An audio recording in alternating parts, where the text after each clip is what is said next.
Salut mes petits pragmas. Est-ce que vous connaissez le virus zombie? Alors les films de zombies, vous en avez certainement entendu parler, mais est-ce que vous pensez que le virus zombie est quelque chose de réel?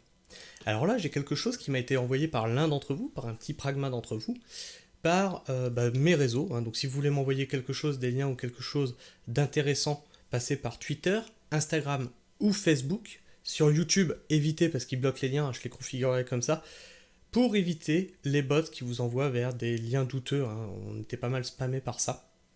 Donc j'ai bloqué la possibilité de donner des liens.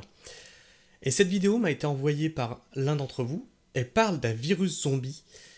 Et ça m'a rappelé des débats quand on était jeune, plus jeune. C'était l'époque où Walking Dead était en train de commencer, c'était la pleine hype de Walking Dead, ça ne nous rajeunit pas. Et on discutait avec des copains si un virus zombie existait. C'est-à-dire pas un virus qui vous tue, mais un virus qui vous garde en vie, mais qui vous dégrade et vous rend agressif. Est-ce que ce serait possible? Est-ce que vous pensez que c'est possible?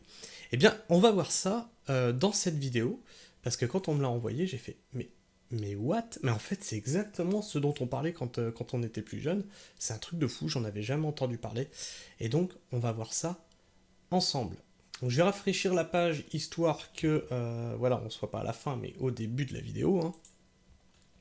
Une épidémie de la maladie de cerf zombie Est-ce que inquiète les scientifiques vous avez déjà vu sur une un cerf dans cet état-là? Là, en train de tourner comme ça, comme un con. Alors moi, j'ai pas d'élevage de cerfs ou quoi que ce soit autour de chez moi. Je suis pas chasseur moi-même. Est-ce que si, dans mon audience, il y a des chasseurs, vous avez déjà entendu parler de ce virus? Le virus zombie des cerfs. potentielle propagation à l'homme. Mais c'est quoi? C'est une maladie rare qui touche les cervidés, donc les cerfs, les élans, les rennes, les wapitis, bref. Elle s'attaque à leur système nerveux et provoque une grosse perte de poids, des soucis de coordination, d'agressivité et de D'agressivité et de regard vide. Donc le machin, il a l'apparence d'un truc en train de crever, il est agressif avec le regard vide.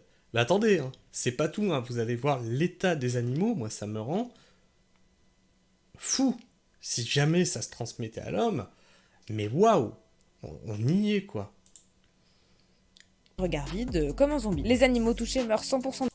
Alors, on dirait qu'il est en train de crever le machin avec sa vieille tumeur sur le côté, mais on va voir encore plus loin, c'est Du juste temps, fou. certains immédiatement, d'autres Regardez ça. après plusieurs mois. Ça a été le cas pour un cerf dans le Wyoming, aux États-Unis, retrouvé mort dans le parc national de Yellowstone. Elle est connue depuis les années. Est-ce que vous avez vu la gueule du machin? Est-ce que vous avez vu la gueule de ce truc? C'est juste fou. 50, mais elle a été détectée dans plus de 800 échantillons aux États-Unis, mais aussi au Canada, en Norvège, en Finlande ou en Suède. Les scientifiques Alors, on nous a cité les pays, donc au Canada, en Amérique, en Suède et en Norvège, je crois, vite fait, ma mémoire à court terme a peut-être quelques défauts, mais du coup, alors, il cite pas la France, ni quoi que ce soit, ni vraiment les pays France, Espagne, Italie, tout ça. Est-ce que ce virus-là est présent chez nous ou c'est vraiment juste dans ces pays-là?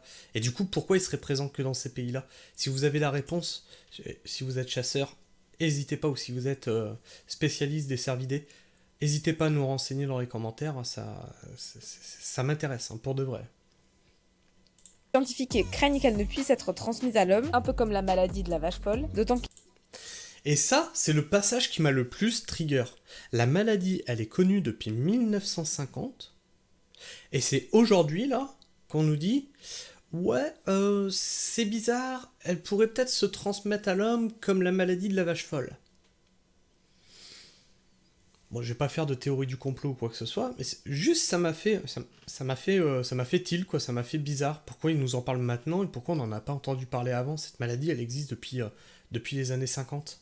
qu'il n'existe aujourd'hui aucun moyen de la soigner. Le virus résiste aux désinfectants, radiations et même à la chaleur de plus de 600 degrés.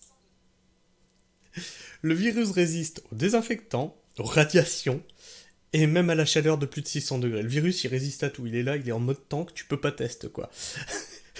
Il passe, lui. Ah, putain. respirer. Le docteur Corey Anderson, spécialiste de ce type de maladie, a déclaré au Guardian que rien n'assurait qu'une transmission à l'homme pouvait arriver, mais qu'il fallait que la population y soit préparée. Alors en cette période de chasse... Mais il fallait que la population y soit préparée. Donc, je vous informe, avec cette vidéo, que ça existe, et préparez-vous. On sait jamais, si le virus il décide de s'accoupler avec le Covid, et il fait un truc comme ça, paf.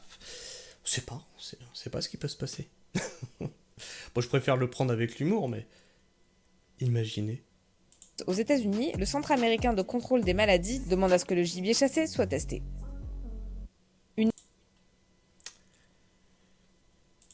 Et vous, qu'est-ce que vous pensez de cette maladie, de ce truc-là?